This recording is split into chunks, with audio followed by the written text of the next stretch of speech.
എന്തൊരു വെയിലാണ് പുറത്ത്.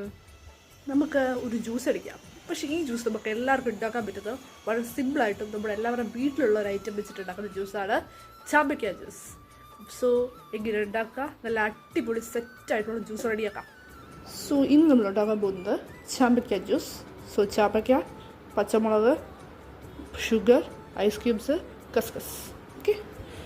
സോ നമ്മളിവിടെ ചാമ്പയ്ക്ക് നല്ല ഇതായിട്ട് ഇതിനകത്ത് സീഡ്സൊക്കെ എടുത്ത് കളഞ്ഞ് റെഡിയാക്കി വെച്ചിട്ടുണ്ട്. സോ നമ്മളൊരു മിക്സഡ് ജാറിലേക്ക് ഇപ്പോൾ നമ്മൾ റെഡിയാക്കി വെച്ചിട്ടുണ്ട് ചാമ്പയ്ക്ക ഇട്ട് കൊടുക്കുകയാണ്. അടുത്തത് പഞ്ചസാര ആവശ്യത്തിന് എടുക്കുക. അതിനെ കുറച്ച് വേണ്ടവർക്ക് കുറച്ചും. പിന്നെ ഞാനിപ്പോൾ ഇവിടെ എടുക്കുന്ന 3 ടീസ്പൂൺ. അടുത്ത മുളക് ഞാനിവിടെ 2 എണ്ണം എടുത്തിട്ടുണ്ട്. ഒരെണ്ണത്തിൻ്റെ ആവശ്യമേ ഉള്ളൂ. പിന്നെ ഇവിടെ എല്ലാവർക്കും മുളക് എരിച്ചിരി വേണം, അതുകൊണ്ടാണ് ഞാൻ 2 എണ്ണം എടുത്തിട്ടുള്ളത്. നമുക്കിതൊന്ന് അടിച്ചെടുക്കുക കേസ്, നന്നായിട്ട് അടിച്ചെടുക്കുക കേട്ടോ. സോ നമ്മളിവിടെ അടിച്ചെടുത്തിട്ടുണ്ട്. ഇതിനകത്തേക്ക് ഇനി ഐസ് ക്യൂബ്സ് ഇട്ട് ഒന്നുകൂടി നന്നായിട്ട് അടിച്ചെടുക്കാം.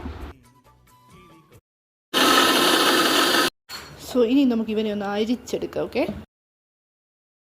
സോ കസ്കസ് ഇട്ട് ഇനി ജ്യൂസ് ഒഴിക്കാം. ജ്യൂസ് ഒഴിച്ച് സെറ്റായിട്ടുണ്ട്.